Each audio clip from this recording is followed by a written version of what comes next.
something to hook on the past. I've chosen album covers to represent every year in the last 25 years.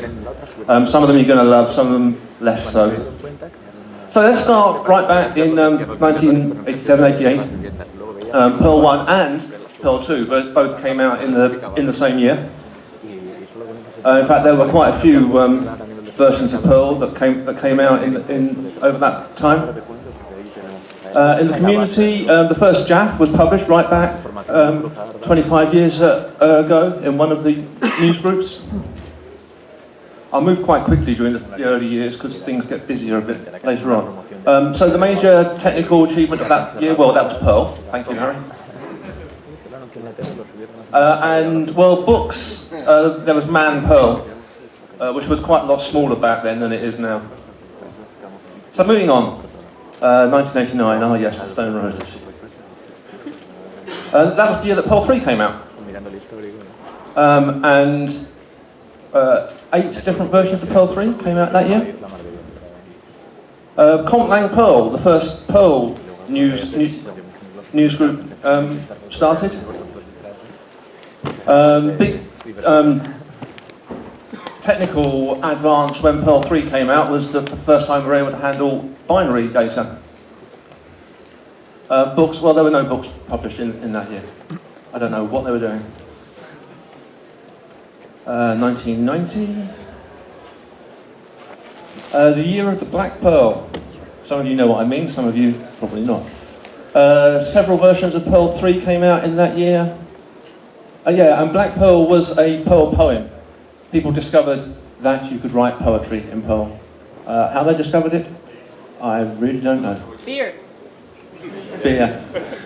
I couldn't find any major technical advances. They were too busy writing bloody poetry. And no books came out in 1990. Moving right on, 1991. 22 years you've been looking at that boy's penis. 1991, the Pink Camel. Several versions, or a couple of versions of Perl 3 and then Perl 4. And a little secret for those of you that don't know, Perl 4 was just a marketing exercise because they wanted a new version of Perl to come out with the camel. It was the first introduction of the artistic license. Obviously the big technical, although it wasn't much of a change, was that Perl 4 came out. And yes, in books, Programming Perl, the first edition. Who still has their copy of the Pink Camel? 1992, Rage Against the Machine. Was the year that Mac Perl was released. A few versions of Perl 4. The community didn't do anything that year. Too much beer, I expect. Yeah, so the first version of Perl that ran natively on a Mac came out in 1992, so this is about the time that Perl's getting to its fifth birthday. And the Pink Camel was so successful that no other books came out that year. 1993, I don't know about you, but the Cranberries was all that 1993 was all about as far as I was concerned. That's when the Pink Llama came out. Everyone still got their copy of the Pink Llama? Yeah. Perl 4036, that's a famous Perl version. That was the version of Perl 4 that seemed to hang around forever. The Perl Pack Rats was a mailing list that got going in 1993.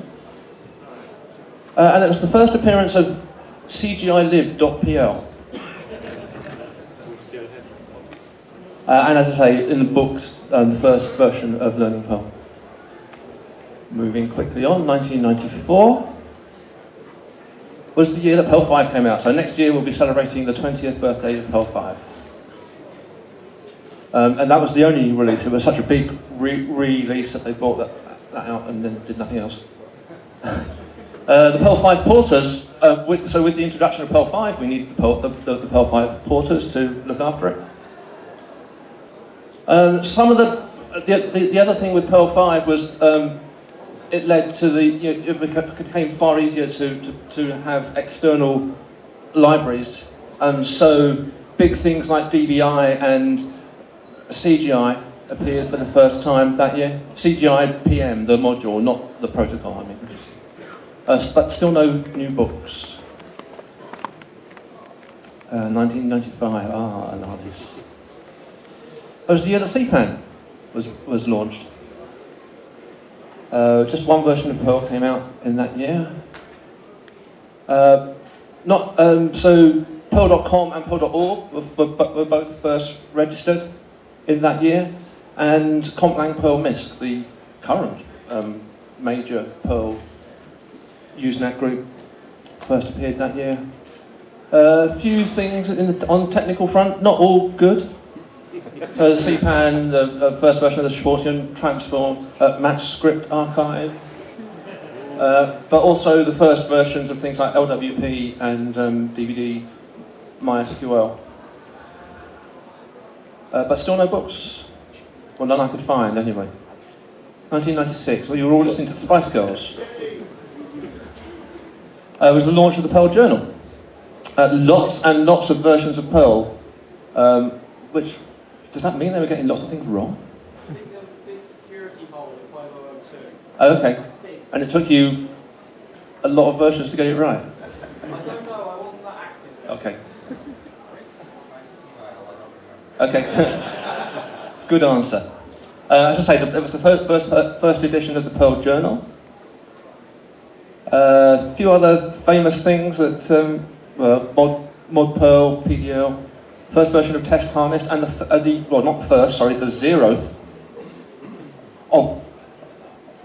zeroth obfuscated Perl contest came out that year. And some books. The Desktop Reference, CGI Programming for the World Wide Web, and the second edition. So the Camel got to its second edition before most other Perl books had even been written. 1997. We were all listening to Radiohead, right? It was the first Perl conference. Again, quite a busy year. You'll see Perl 504 came out during 1997, but it was kind of swamped by a load of other releases. So the first Perl conference was when many Perl people met each other face to face for the first time, and that led to the starting of the New York Perlmongers, from which the whole Perlmongers movement came out. They were followed soon after by groups in Boston and St. Louis, Seattle, various other places. The technical thing I could find was that the Perl bot first turned up on the IRC channel. And starting to get a few more books, including the CGI cookbook there, that's Matt Wright's book. It's very good. That's a joke. 1998. The London Perlmonger, that might not affect all of you, but for me that was a big year. A few more versions of Perl 5 came out. So 1998, the Perl Institute and the London Perlmongers, at least one of those was a really bad idea. Technical things, the CPAN testers started going. Who can tell me what one Perl was? Yep, it was the first version of Perl that was supposed to run equally on Windows. A few other important modules saw the first light of day. The books started to take off a bit. You can tell you're doing well when there's a For Dummies book. Actually, it's the second edition, which means I couldn't find records of when the first edition came out. It was a freebie inside, the first edition was a freebie inside the Camel book, I think. For Dummies? No, sorry, the reference. The Perl reference was, yes. Okay, 1999. That was when the first YAPC happened. A couple of versions of Perl. The Perl conference turned into OSCON. We let all the other open source people come in and play. The first YAPC, which happened in Pittsburgh. Thank you.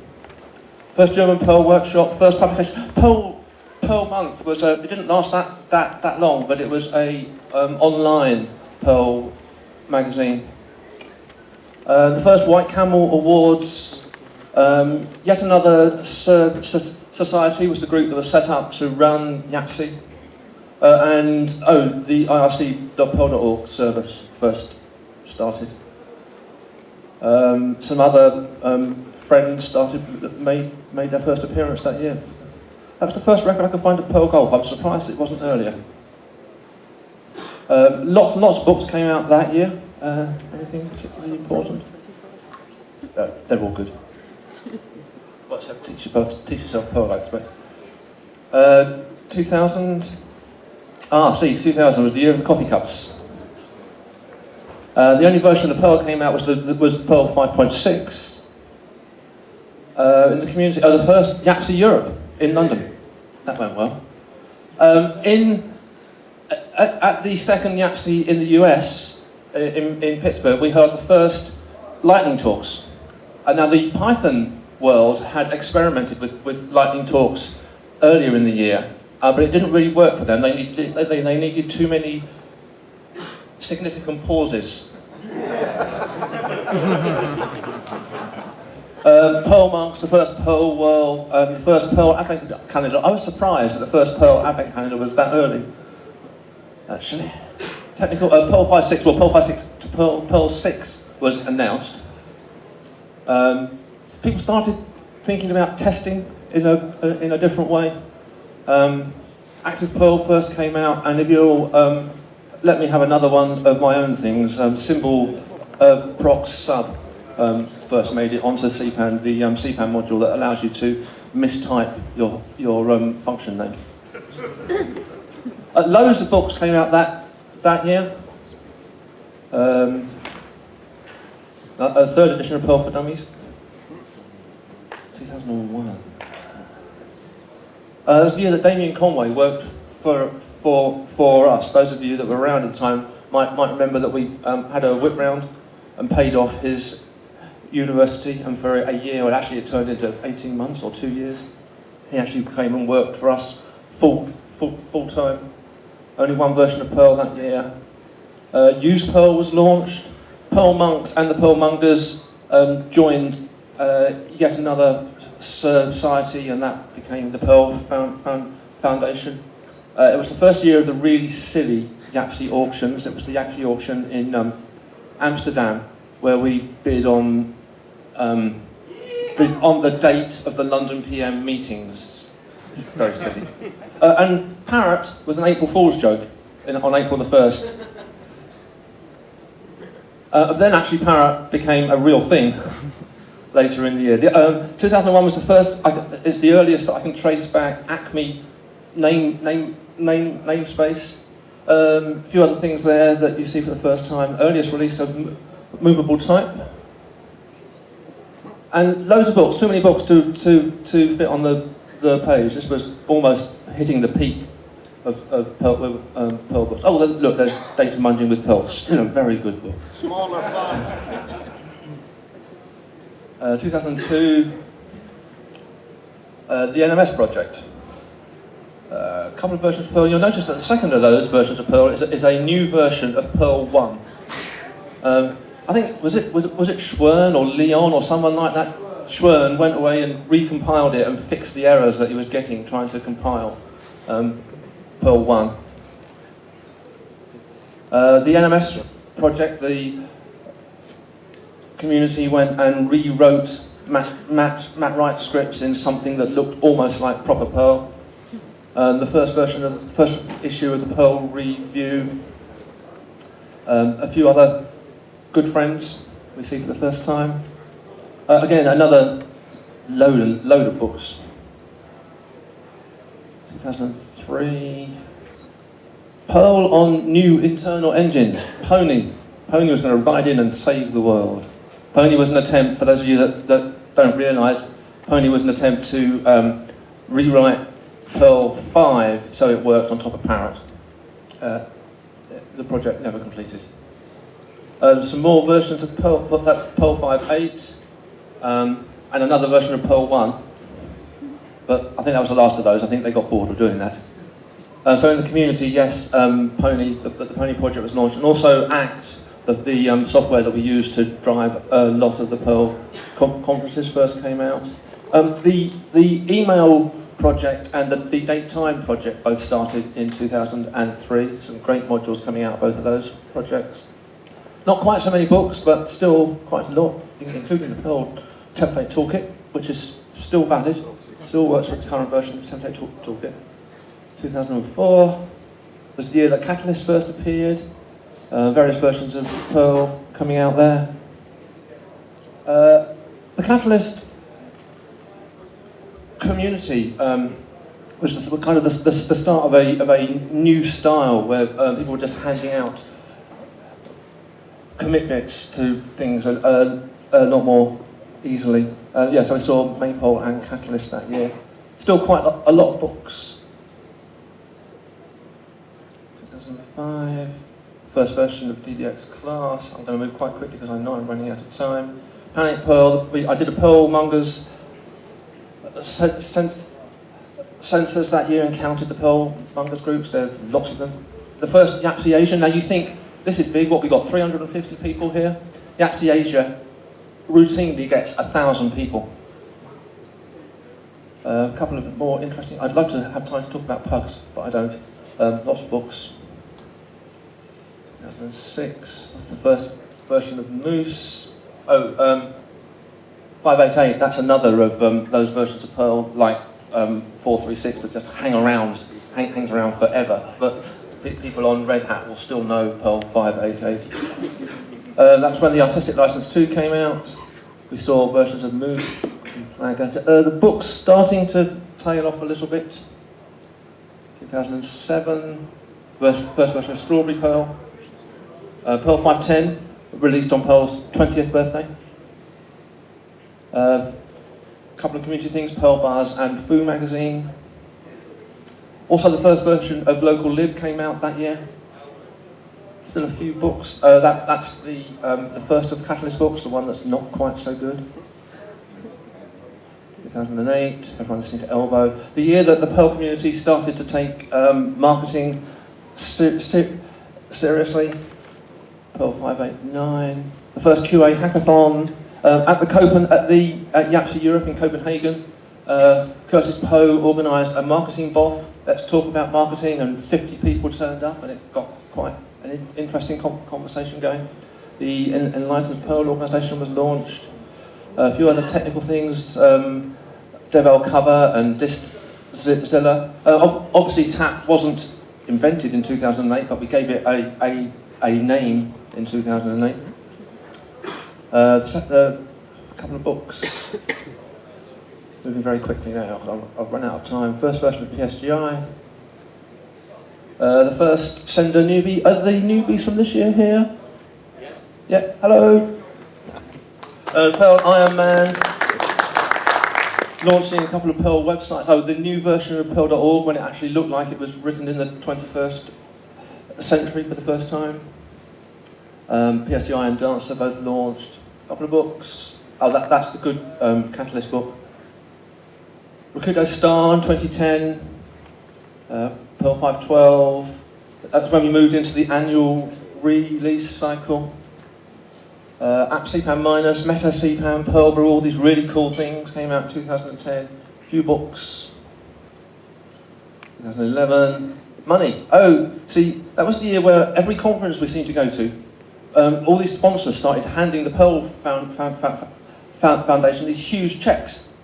Checks for tens of thousands of dollars. It was incredible. Perl Weekly was launched. The new version of Perl.com, and so yeah, this is the TPF Perl Core Maintenance Fund. That's where people started giving us all that money. I'm out of time, but so let's just sneak through 2012. New edition of the Camel. Just when we thought we would never see another new version of the Camel book. The community summit that Wendy and Liz organised last year to bring the Perl 5 and Perl 6 people together.